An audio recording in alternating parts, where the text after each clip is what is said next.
जय हिंद दोस्तों, मैं भूपेन नामदेव। कैसे हो आप लोग? आशा करता हूँ आप लोग अच्छे होंगे। जैसा कि आप स्क्रीन पर देख रहे हो, यह पेपर एसएससी जीडी का प्रीवियस ईयर का पेपर है। यानी जो आपकी पिछली वैकेंसी एसएससी जीडी की निकली हुई थी, उसका ये पूरा आंसर की है। तो आज हम जीके जीएस के सेक्शन को सॉल्व करने वाले हैं, ताकि जो आपका अगला एग्जाम एसएससी जीडी का होने वाला है, उस एग्जाम में आप ज़्यादा से ज़्यादा अंक हासिल कर पाओ। अगर आप यह प्रीवियस ईयर का पेपर सॉल्व करोगे तो आपको आसानी से पता चल जाएगा कि एसएससी जीडी में आपका जो प्रश्न पूछे जाते हैं उन प्रश्नों का लेवल क्या रहता है, क्या कठिन प्रश्न पूछे जाते हैं, इसके अलावा किस किस टॉपिक से आपके प्रश्न पूछे जाते हैं एसएससी जीडी में, ये सब आपको आसानी से पता चल जाएगा। तो चलिए दोस्तों, ये आप देख सकते हो आपका एग्जाम डेट 12 जनवरी 2023 का ये आंसर की है और एग्जाम टाइम में आपका फर्स्ट शिफ्ट का ये आपका पेपर है। सब्जेक्ट में आप देख सकते हो कांस्टेबल जीडी एग्जामिनेशन 2022। तो पिछला वैकेंसी आपका 2022 में निकला हुआ था। इसके अलावा मैं हिंदी मैथ और आपका रीजनिंग हिंदी मैथ, इनका भी प्रीवियस ईयर का पेपर मैं सॉल्व कराया हूं।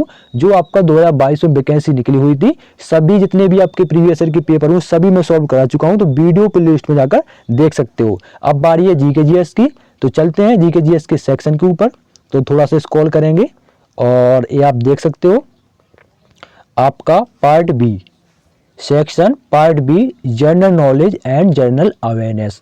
तो चलिए दोस्तों, वीडियो स्टार्ट करते हैं। अगर आप नए हो तो चैनल को जरूर सब्सक्राइब कर लें और वीडियो अच्छा लगे तो वीडियो को लाइक भी कर सकते हैं। और अगर आप ये सॉल्व करोगे तो प्रश्न दोस्तों रिपीट होते रहते हैं, और जो आपका अदर चैनल में पढ़ाते हैं वो यही पढ़ाते हैं, अलग से नहीं पढ़ाते हैं। ठीक है, जितना भी आप प्रैक्टिस सेट देख लेना वो आपको यही मिलेंगे। ठीक है ना, मेरा रीजनिंग का उठा के देख लेना, रीजनिंग का वही मिलेंगे।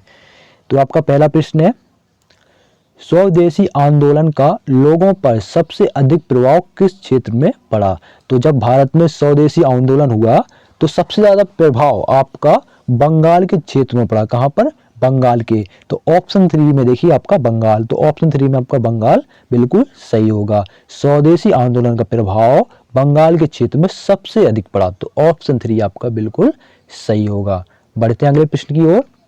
करंट अफेयर्स इसमें आपको ज्यादा देखने को नहीं मिलेगी। करंट अफेयर्स मुश्किल से आपका एक प्रश्न, दो प्रश्न, किसी में 3 प्रश्न भी पूछ रहे हैं, लेकिन इतना भी बहुत होता है। अगला प्रश्न देखिए, विश्व का सबसे लंबा लिखित संविधान किस देश का है? तो जो आपका विश्व का सबसे लंबा लिखित संविधान है वो आपका भारत देश का है। सभी लोग जानते हैं, बच्चे बच्चा जानता है कौन भारत देश का सबसे लंबा लिखित संविधान है। तो ऑप्शन 4 आपका बिल्कुल सही होगा। अगले प्रश्न की ओर चलते हैं। अगला प्रश्न आपका करंट अफेयर्स से है। तो करंट अफेयर्स में बेसिकली आपको 2023 के लिए बता दूं, आपको चंद्रयान 3 हो गया और आपका जितने भी आपके अनुसंधान संस्थान उनके महानिदेशक हो गए, अध्यक्ष हो गए, या कोई आपका पुरस्कार हो गया, पुरस्कार से रिलेटेड, खेल कूद से रिलेटेड। इसके अलावा आपका G20 सम्मेलन हुआ, इसकी थीम क्या है? तो ऐसे प्रश्न आपके एसएससी जीडी में पूछे जाएंगे करंट अफेयर्स में। अगला देखिए, जुलाई 2022 में भारत से शिवसेना के किस नेता को महाराष्ट्र से राज्यसभा का सदस्य चुना गया है, यानी सांसद चुना गया है? तो वो कौन है? शिवसेना का नेता है, उसका नाम बताना है। वो है आपका संजय राउत। कौन है?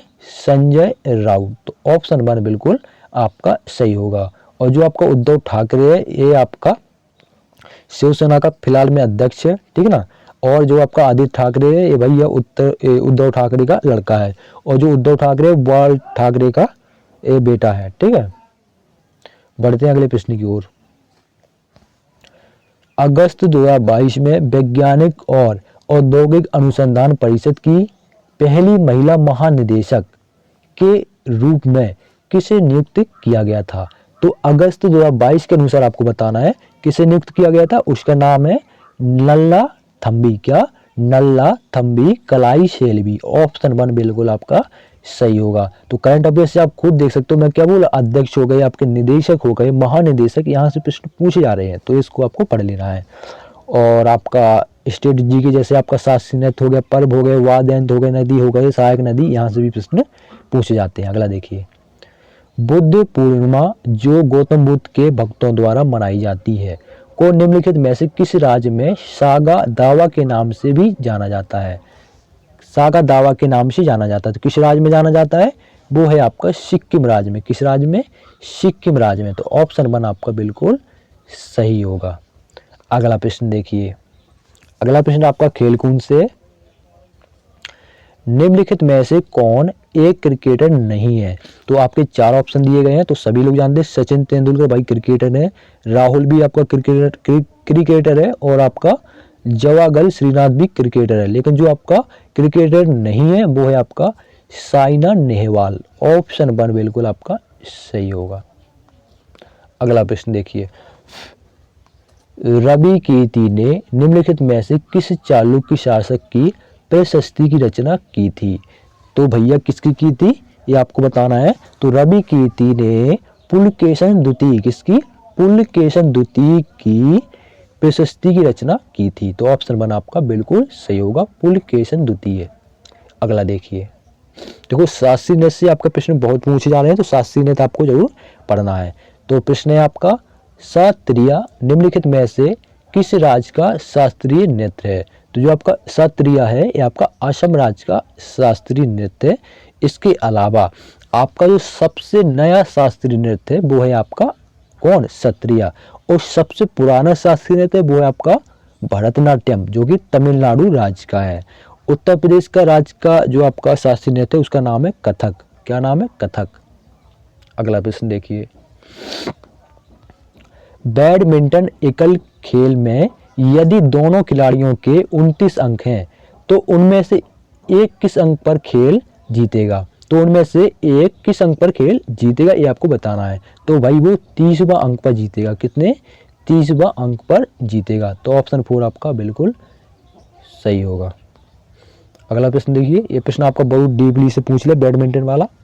अगला देखेंगे, सरकार का हस्तक्षेप चाहे मांग का विस्तार करने के लिए हो या इससे कम करने के लिए डैश कार्य कहलाता है।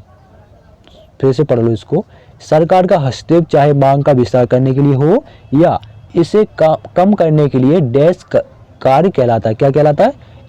कम करने के लिए स्त्रीकरण कार्य कहलाता है। ठीक है ना, स्त्रीकरण कार्य कहलाता है। स्त्रीकरण कार्य कहलाता है। उस कार्य की वजह से कंफ्यूज हो गए। अगर कार्य यहाँ ना करता, इसको हटा देते तो सीधा आता इसे काम करने के लिए स्त्रीकरण कहलाता है। ठीक है, तो ऑप्शन 1 आपका स्त्रीकरण बिल्कुल सही होगा। अगला देखिए, अगला प्रश्न आपका साइंस से है। सोडियम सल्फेट और बेरियम क्लोराइड की अपक्रिया में बनने वाला सफेद अवक्षेप क्या होता है? तो आपका सोडियम सल्फेट और बेरियम क्लोराइड की अपक्रिया में जो बनता है वो होता है आपका बेरियम सल्फेट। क्या होता है? Barium sulphate. तो ऑप्शन 1 आपका बिल्कुल सही होगा। अगला देखो, इसका उपयोग बोरा, चटाई, रस्सी, सूत, कालीन और अन्य कलाकृतियां बनाने में किया जाता है। यहाँ किस फसल की बात हो रही है? तो भैया जूट। क्या? जूट। जूट जो है कि आपकी रेशेदार फसल है। ठीक है ना, तो रेशेदार फसल, रेशे का क्या कार्य करोगे? अब चटाई बनाओगे, रस्सी बनाओगे, कालीन बनाओगे, सूत बनाओगे। ठीक है, यही तो कार्य करोगे। ठीक है, अगर आपकी अदर फसल देखो नारियल, तो नारियल से थोड़ी बनाओगे, तार से बनाओगे, केला से बनाओगे, किससे बनाओगे? जूट से, क्योंकि जूट आपकी जो है वो रेशेदार फसल है, रेशा निकलता है उससे। अगला देखिए, निम्नलिखित में से किसे राजीव गांधी पुरस्कार, इंदिरा प्रियदर्शनी सम्मान, रोटरी अंतर्राष्ट्रीय अवार्ड मिले हैं? तो किसको मिले हैं? वो है आपका शोभना नारायण को मिले हैं। किसको? शोभना नारायण को। तो ऑप्शन 4 आपका बिल्कुल सही होगा। अगला देखो, लोकसभा का कार्यकाल जब तक भंग ना हो उसकी पहली बैठक की नियत तारीख से डैश तक है। तो कब तक है? 5 वर्ष तक है। ठीक है, सभी लोग जानते हैं, चाहे वो विधायक हो, चाहे वो लोकसभा का सदस्य हो यानी सांसद हो। ठीक है ना, तो सभी का कार्यकाल कितने वर्ष का होता है? 5 वर्ष का होता है। ठीक है, अगला प्रश्न देखिए, किस कारण से आयातित सामान अधिक महंगा होता है? तो किस कारण से होता है? तो वो भाई प्रवेश शुल्कों के कारण से होता है। किससे? प्रवेश शुल्कों के। तो ऑप्शन 2 आपका बिल्कुल सही होगा। अगला देखो, निम्नलिखित में से कौन अर्थव्यवस्था के प्राथमिक क्षेत्र से संबंधित नहीं है? तो आपका जो भारतीय इंडियन इकोनॉमी है उसमें 3 आपके क्षेत्र होते हैं, प्राथमिक, द्वितीय और तृतीय। तो उसने पूछा प्राथमिक क्षेत्र से संबंधित नहीं है, तो कौन सा नहीं है? बैंक सेवाएं जो हैं वो आपका प्राथमिक क्षेत्र से संबंधित नहीं है। तो ऑप्शन 1 आपका बिल्कुल सही होगा। अगला देखिए, लू किस ऋतु की विशेषता है? तो जो लू है कब लगती है आपको? लू आपको गर्मियों में लगती है। जो आपकी हुक लपट चलती है ना, वो गरम गरम हवाएं तो कब चलती हैं? गर्मियों में चलती हैं, तो उसी को हम लू बोलते हैं। तो लू कब लगती है? ग्रीष्म ऋतु। ग्रीष्म ऋतु कौन सी कहलाती है आपकी? वो आपकी गर्मी ही कहलाती है। तो ऑप्शन 4 आपका बिल्कुल सही होगा। अगला प्रश्न देखिए, स्टार्टअप इंडिया को डैश के अंतर्गत लॉन्च किया गया था। तो जो आपकी स्टार्टअप इंडिया लॉन्च की गई है, इसको वाणिज्य एवं उद्योग मंत्रालय द्वारा, किसका? वाणिज्य एवं उद्योग मंत्रालय द्वारा इसको लॉन्च किया गया था। ठीक है, तो ऑप्शन 4 बिल्कुल सही होगा। अगला देखो, जनगणना 2011 के अनुसार भारत में साक्षरता दर कितनी है? तो जनगणना 2011 के अनुसार भारत की साक्षरता दर 74.04% कितनी है? 74.04%। अगर पूछे सबसे ज़्यादा किस राज्य की साक्षरता दर है, तो सबसे ज़्यादा केरल राज्य की है। अगर पूछे सबसे कम, तो सबसे कम आपका बिहार राज्य की है। अगर पूछे सबसे ज़्यादा लिंगानुपात, तो वो भी केरल राज्य का है, और सबसे कम हरियाणा राज्य का क्या लिंगानुपात। अगला देखो, किशोरों को प्रतिदिन औसत मात्रा वाले कितने संतुलित आहार देने चाहिए? तो कितने देने चाहिए? तो 3 देने चाहिए। कितने देने चाहिए? प्रतिदिन 3 आपको संतुलित आहार देने चाहिए। तो ऑप्शन 2 बिल्कुल सही होगा। तो ये थे आपके जी के जीएस के 20 प्रश्न। तो आपको कैसा लगा वीडियो जरूर बताना है। इसके अलावा फिर आगे आपका मैथ का सेक्शन या पार्ट आपका स्टार्ट हो जाता है। ठीक है, तो अगर कुछ मिस्टेक हुई हो तो जरूर बताना, ताकि मैं इसको सुधार कर सकूँ। वीडियो कैसा लगा वो भी बताना। वीडियो अच्छा लगा हो तो लाइक करना, शेयर करना, और अगर आप नए हों तो चैनल को सब्सक्राइब भी कर लेना। तो दोस्तों, मिलते हैं किसी नेक्स्ट वीडियो में। तब तक के लिए जय हिंद, और अच्छे से पढ़ाई करिए, क्योंकि आपका मेहनत से ही सब कुछ होगा। बिना मेहनत के कुछ नहीं रखा। जैसे हम मेहनत कर रहे, ऐसे ही आप ही मेहनत करो।